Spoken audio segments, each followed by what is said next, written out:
Before I repot these cactus plants, I'm going to be soaking the roots of all the cactuses into water and running them under cold water to wash off anything else that's left on there, especially any spider mites. You run your cactus plants under a stream of water, it will wash away the spider mites. But obviously I'm not too sure about the eggs, so you might need to keep spraying them, but at least it will get rid of the ones that are actively crawling on the cactus body. This one over at the back, this one was a freebie. There we go. And what's different about today's video is I'm going to be using a different substrate, a type of fir bark for my cactus plants and some succulents including epiphytic cactus. You may have seen in my recent videos of especially repotting epiphytic cactus that I've been using the orchid bark straight from the bag and mixing in some of my gravel and other components with that.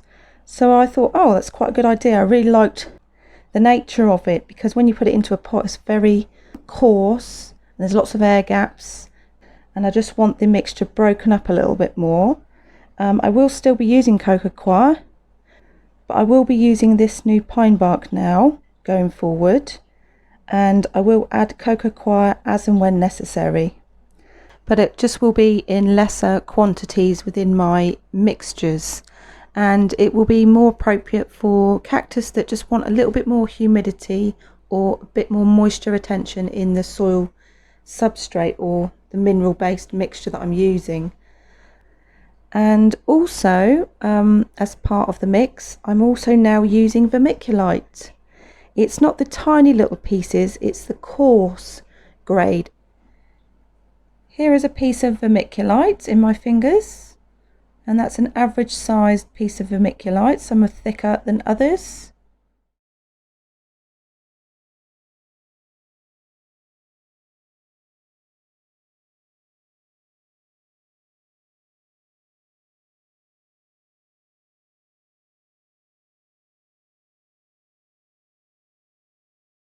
And this is 100% Douglas fir bark.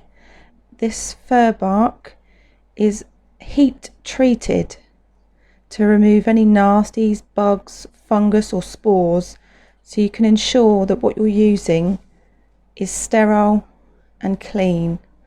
So I don't even need to sterilize this in a microwave or an oven, so it's perfect to use straight from the bag. And then I add the bone meal afterwards and mix that in. So it's a very nice mixture here, and it's evenly distributed. I know probably a lot of people wouldn't agree with using the bark, especially in the UK. We have high humidity and it's always raining, it's wet and damp all the time, but because it's such a great texture when you have it all together in a pot, you've got so many air gaps. And I've been growing my orchids in the pine bark and that dries out so quickly, so I think that I can replicate that with this Douglas fir bark, and I can keep an eye on my cactus plants a lot better and a lot easier with this type of mix. Okay, so let's get potting.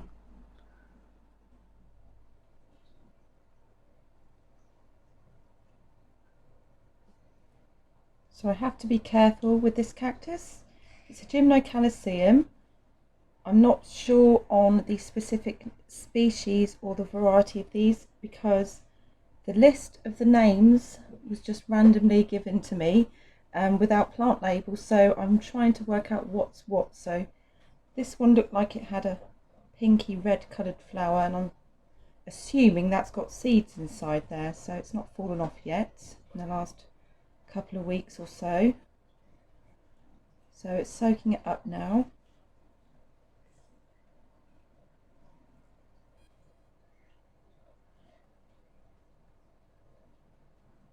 So it's starting to loosen away now. It's only after a few seconds.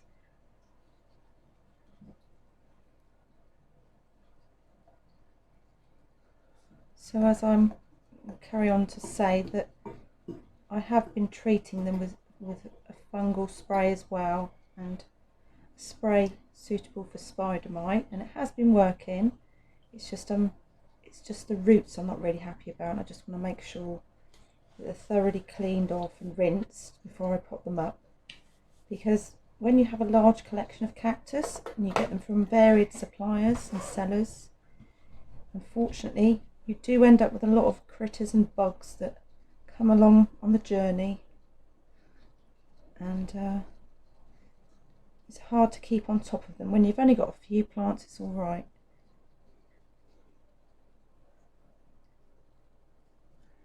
So I can see a couple of things here in the roots, so giving them a complete clean off will get rid of anything that's in the roots as well, any bugs or whatever. I'm sure most of it's dead by now, the rate I've been going up with these. Some of them can just be so persistent, you just have to keep on with it. So I'll come back to you in a moment when I've finished this up completely. So you can see here I've got most of the soil off now. So at this point I'm just going to run it under the tap, being very careful to miss the fruit pod at the top, because we don't want to get that wet, because that could set rot into that. And then that will be ready to pot up. So what you can see here in the water is all the roots. This wasn't my doing, these just fell away of their own accord. So they were just brittle and dying off anyway. So if I had have just potted this cactus up as it was, those roots, which were straggling onto the ends, could have just rotted away anyway, causing the death of this plant. Inadvertently, it's had a good root prune. Trying very carefully not to let it touch that flower bud. So this water isn't that cold, so it's fine, it's not shocking it.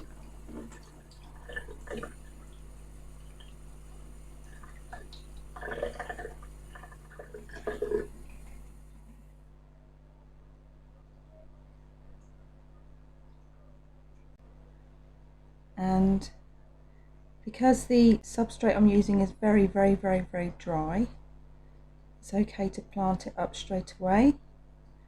But before I do, I will add cinnamon powder and cinnamon powder onto the roots as well.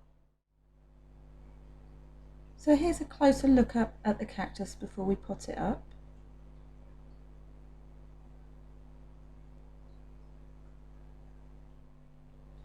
Here's a close-up of the fruit pod. There isn't any signs of it splitting open yet to reveal the seeds. You can definitely see it was a pink kind of flower there.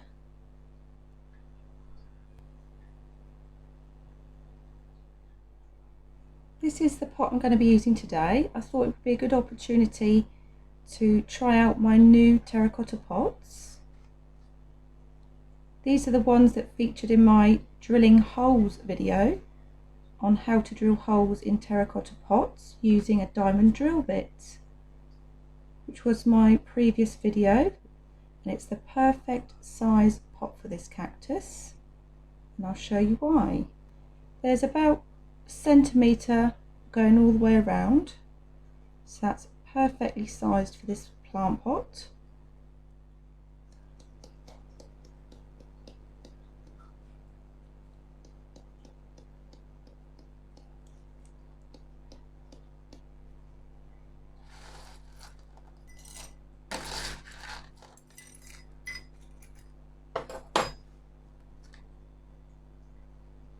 So I've gone about halfway there, because I gauged an idea of how deep the roots would go.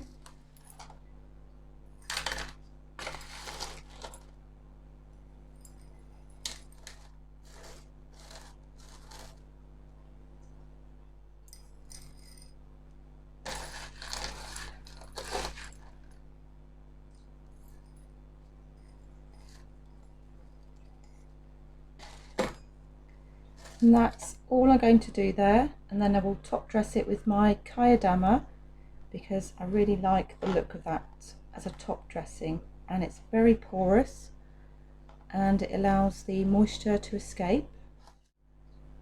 So here's the Kyodama. It's got beautiful colours distributed throughout.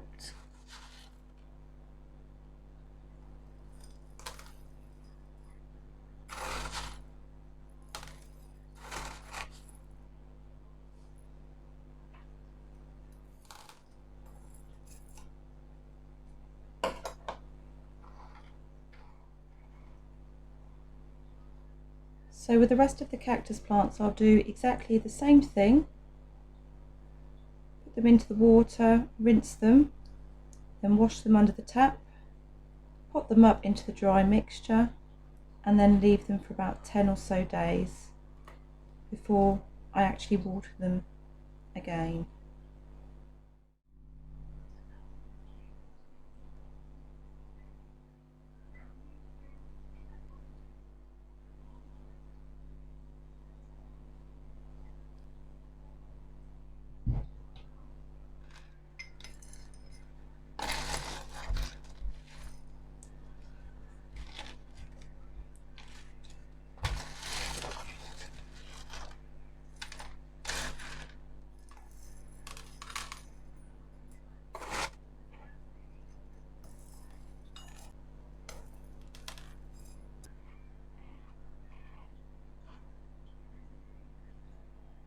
This one has quite an extensive root. You can see has more of a taproot on this one. So this one's all washed off now, and you can appreciate the beautiful root here, and you can see how it's got a kink here. That's due to it being coiled up like that and sat in a pot that's too short. So I'm going to put it into a pot more appropriate for the root length. So hopefully it might encourage it to stretch out a bit more. When you have cactus with taproots, it helps to have a deeper, taller pot, not necessarily wider, just you want the depth of it to accommodate the root. When they're young cactus it's not too much of a problem, but as it's growing a lot bigger like this one's obviously just been squashed up over time. Not too bad because it's still flexible, so it could right itself. But I like taproots that are natural, because when they get squatty and they're squashed, you end up with a fat bulbous root, which is not in keeping with the cactus. You find that a lot on Lophophora cactus. They can be quite swollen because they're grown outwards rather than downwards, because the pot or the soil, there's not enough room for it to grow down, so it goes out. I'm using a terracotta pot again. This is a slightly larger one. This one is an 8 centimetre diameter by a 9 centimetre height, and again I drilled a hole in this one the other day. I slipped a little bit because this was one of my practice ones, but it's still functional. So imagine it's in the pot and it's slightly higher, so it's got enough room there to stretch out its root. You've got a good centimetre around the actual body of the cactus, not including the spines. And if you're wondering about the larger pieces in the bark, that really does not bother me in the slightest, because if I'm that fussy I can just break them up, so, or just discard them if they do get in my way. But I'm not too fussed about that at the end of the day. I've only put a tiny little bit in the bottom there, probably about a centimetre. So I want to give a maximum space for that root. So I've finished filling it up as far as I want to go. You can see it's still wobbly. But once I've added the Kyodama, that'll be fine. I've left about a centimetre under the actual cactus there, because I don't want that substrate going up too high.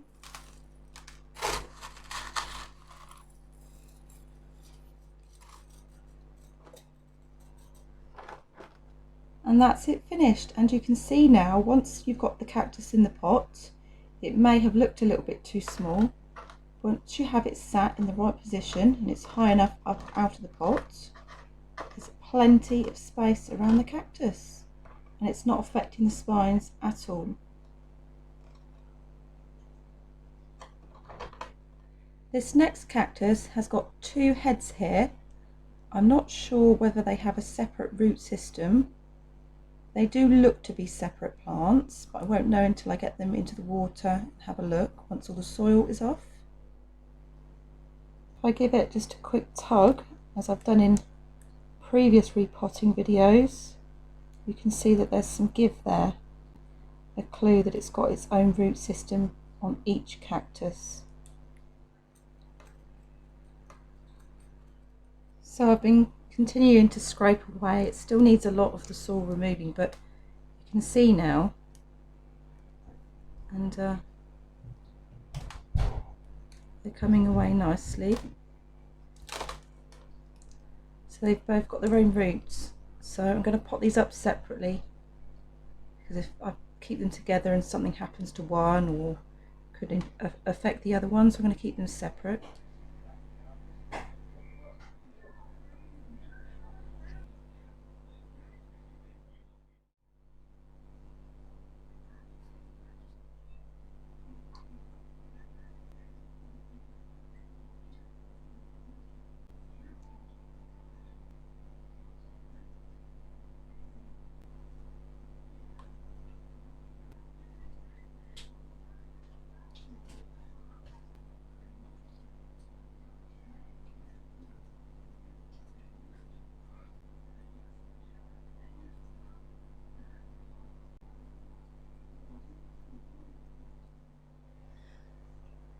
So these are the last 5 cactus that I've got to repot now. All the roots are cleaned up, and for quite a small cactus, this has a very long root. And this one here, it's very stumpy, a tiny little root. It's a little bit shriveled, but it was like that actually when I got it, so it hasn't got any worse. Here's a close-up of the root on that one. And this cactus is only 2 centimeters in diameter, and it was quite purple when it arrived. It's started to fade a little bit now. I suspect it was getting a lot of light. So here are all the cactus plants in front of the pots I'm going to use for these little tiny ones. These 3 pots here are all 5 centimeter pots. Those are the smallest ones I've got. Bearing in mind this one's a 2 centimeter diameter cactus. And these are about 3, 2.5. That one's about 3.5. And then this pot here is a 6 centimeter pot, but it's actually quite shallow and quite suitable for that cactus. I'm going to use that one, but it's shorter. And this is a 6 centimeter pot, but it's slightly taller, so that will suit this one here.